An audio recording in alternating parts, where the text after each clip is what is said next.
1858년에 링컨과 더글러스가 선거에서 붙었을 때의 이야기입니다. 이 두 사람은 여기서 주로 인종 문제를 가지고 토론을 했다고 하죠. 결국 이 선거에서는 링컨이 졌는데 어쨌거나 이 토론을 통해서 링컨은 전국적인 명성을 얻게 되고 나중에 대통령이 될 수 있었다고 합니다. 그리고 이러한 1대1의 토론 방식을 링컨 더글러스 방식이라고 부르기도 하지요. 제가 발췌한 동영상을 잠깐 보시겠습니다. 저는 이 동영상을 보면서 서구의 퍼블릭 스피치라는 것이 추구하는 모양새가 저런 것이었구나 라고 좀 느낀 점이 있고요. 그와 동시에 우리의 전통 문화와 우리의 언어 체계 속에서는 퍼블릭 스피치라는 것이 그리 썩 어울리지 않는 것인지도 모른다. 혹은 어쨌거나 서구적 방식의 서구적 모양의 스피치는 우리에게는 그리 잘 어울리는 것은 아닌 것 같다라는 생각도 잠깐 드는데 모르겠습니다. 이렇게 생각이 든 것이 제 경험과 인식의 한계인 건지 우리의 문화가 더 변화하면 우리도 이런 식으로 퍼블릭 스피치를 하게 되는 사람들이 나타날지. 이 두 사람의 발언하는 장면을 보면 대중을 휘젓는 기술이 아주 대단하고 저의 느낌으로는 아주 언어가 현란하고 감동적입니다. 아름답습니다. 여러분들은 어떻게 느끼실런지요? 한번 이 동영상을 보시죠. 자막을 보고 해석을 하면서 이들이 말하는 내용을 이해했는데 영어가 그리 어렵게 되어 있지는 않은 것 같습니다. 한번 보시겠습니다.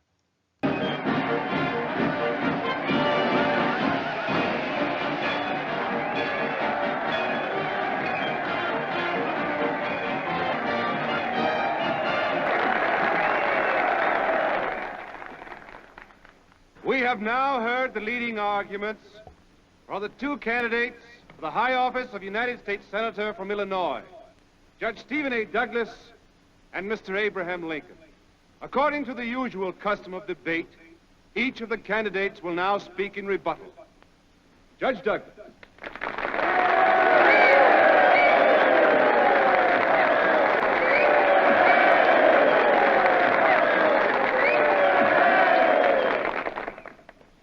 My fellow citizens, my good friend Mr. Lincoln has addressed you with his usual artless sincerity, his pure homely charm, his perennial native humor. He has devoted a generously large portion of his address to most amiable remarks upon my fine qualities as a man, if not as a statesman, for which I express deepest gratitude. But at the same time, I most earnestly beg you not to be deceived by his seeming innocence, his carefully cultivated spirit of goodwill. For in each of his little homilies lurk concealed weapons. Like Brutus in Shakespeare's immortal tragedy, Mr. Lincoln is an honorable man. But also like Brutus, he is an adept at the art of inserting daggers between an opponent's ribs, just when said opponent least expects it. Behold me, ladies and gentlemen. I am covered with scars. How dare they laugh? It's only a speech, Mother. Anytime you say it.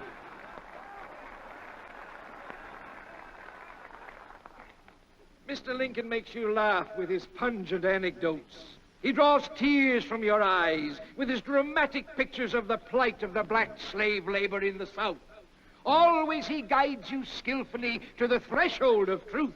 But then, as you are about to cross it, he diverts your attention elsewhere. He never, by any mischance, makes reference to the condition of labor here in the North. Perhaps he's ignorant of the fact that tens of thousands of workers are now on strike. Hungry men marching through the streets in ragged order, promoting riots because they're not paid enough to keep the flesh upon the bones of their babies. What kind of liberty is this? And what kind of equality? Right.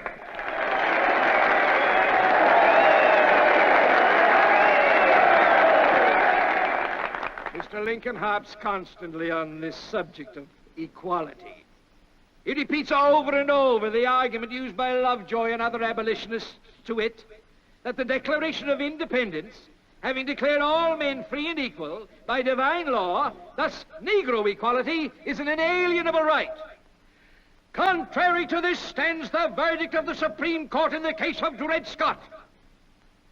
Mr. Lincoln is a lawyer, and I presume, therefore, that he knows that when he seeks to destroy public confidence in the integrity, the inviolability of the Supreme Court, he is preaching revolution.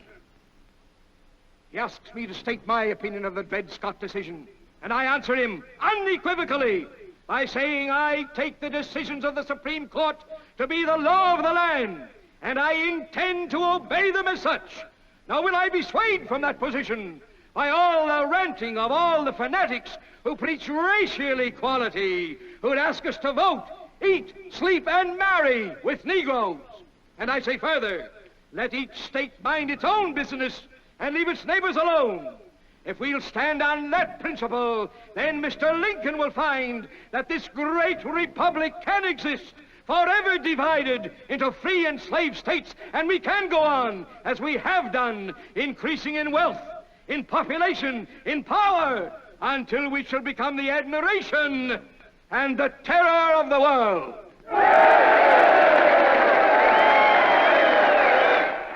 Now, you've heard the judge make allusion to those who advocate voting and eating and marrying and sleeping with Negroes.